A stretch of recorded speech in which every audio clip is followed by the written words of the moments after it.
Tuan-tuan dan puan-puan semua, salam sejahtera. Selamat datang ke channel saya.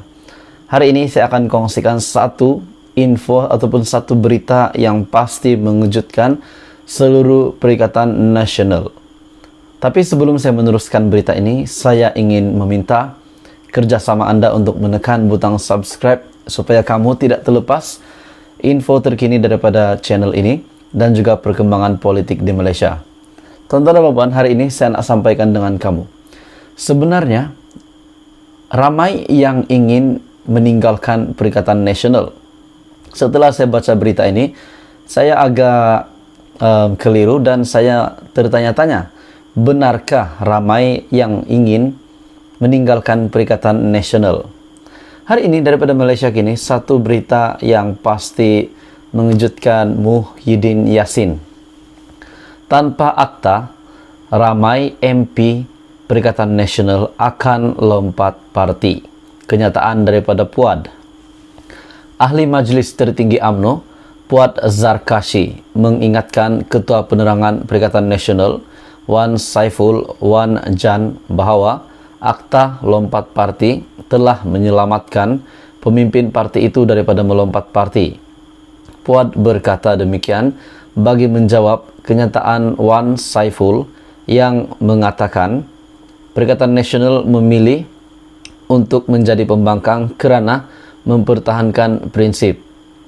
Wan Saiful Wan Jan bangga Perikatan Nasional berprinsip kerana sanggup untuk menjadi pembangkang. Beliau silap. Akta anti lompat parti menyelamatkan Perikatan Nasional, dan tanpa akta itu, ramai MP Perikatan Nasional akan lompat parti menurut Puad. Apatah lagi, ramai ahli parlimen Perikatan Nasional adalah bekas pelompat parti.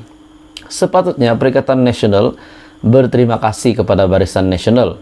Akta itu digubal dan diluluskan semasa Barisan Nasional menjadi Perdana Menteri, katanya dalam satu hantaran di Facebook. Jadi tuan-tuan dan puan-puan, menurut setakat ini, berita ini, adakah Anda setuju dengan kenyataan daripada Puad?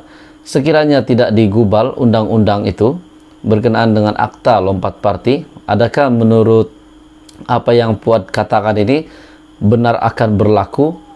Banyak yang akan lompat parti meninggalkan Perikatan Nasional. Menurutnya ini terbukti apabila PN tidak dapat menghalang GRS yang terdiri daripada ahli parlimen bersatu daripada menyokong pengurusi Pakatan Harapan Anwar Ibrahim sebagai Perdana Menteri. Undang-undang anti lompat parti yang diwartakan pada 6 September merupakan komponen utama Perjanjian Keyakinan dan Perbekalan CSA yang dimeterai Kerajaan Pimpinan bekas Perdana Menteri Ismail Sabri Yaakob dan juga Pakatan Harapan.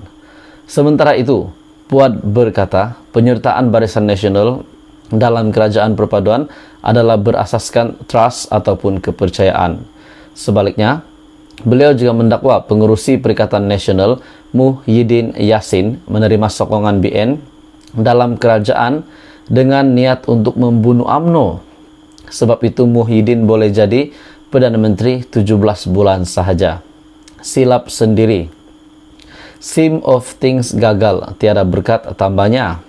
Muhyiddin yang dilantik sebagai PM susulan langkah Sheraton yang menyaksikan kerajaan PH tumbang pada 2020 dan hanya bertahan selama 22 bulan. Bagaimanapun pengurusi PN itu yang didakwa mengetuai kerajaan pintu belakang, kemudiannya juga tumbang akibat rampasan kuasa politik. Keputusan BN menyertai PH dan bukannya BN menyaksikan kedua-duanya bersaing bagi jawatan Perdana Menteri dan kerajaan selepas PRU15 menyebabkan parlimen digantung. Puad berkata demikian bagi menjawab kenyataan Wan Saiful yang mengatakan Perikatan Nasional memilih untuk menjadi pembangkang kerana mempertahankan prinsip. Wan Saiful Wan Jan bangga Perikatan Nasional berprinsip kerana sanggup untuk menjadi pembangkang. Beliau silap. Akta anti lompat parti menyelamatkan Perikatan Nasional, dan tanpa akta itu, ramai MP Perikatan Nasional akan lompat parti menurut Puad. Apatah lagi, ramai ahli parlimen Perikatan Nasional adalah bekas pelompat parti. Sepatutnya Perikatan Nasional berterima kasih kepada Barisan Nasional.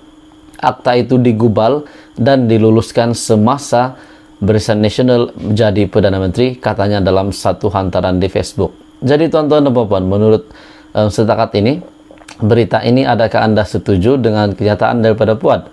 Sekiranya tidak digubal undang-undang itu berkenaan dengan akta lompat parti, adakah menurut apa yang Puad katakan ini benar akan berlaku? Banyak yang akan lompat parti meninggalkan Perikatan Nasional. Menurutnya ini terbukti apabila PN tidak dapat menghalang GRS yang terdiri daripada ahli parlimen bersatu daripada menyokong pengurusi Pakatan Harapan Anwar Ibrahim sebagai Perdana Menteri. Undang-undang anti lompat parti yang diwartakan pada 6 September merupakan komponen utama perjanjian keyakinan dan perbekalan CSA yang dimeterai kerajaan pimpinan bekas Perdana Menteri Ismail Sabri Yaakob dan juga Pakatan Harapan. Sementara itu, Puad berkata penyertaan Barisan Nasional dalam kerajaan perpaduan adalah berasaskan trust ataupun kepercayaan. Sebaliknya, beliau juga mendakwa pengurusi Perikatan Nasional Muhyiddin Yassin menerima sokongan BN dalam kerajaan dengan niat untuk membunuh UMNO. Sebab itu Muhyiddin boleh jadi Perdana Menteri 17 bulan sahaja. Silap sendiri.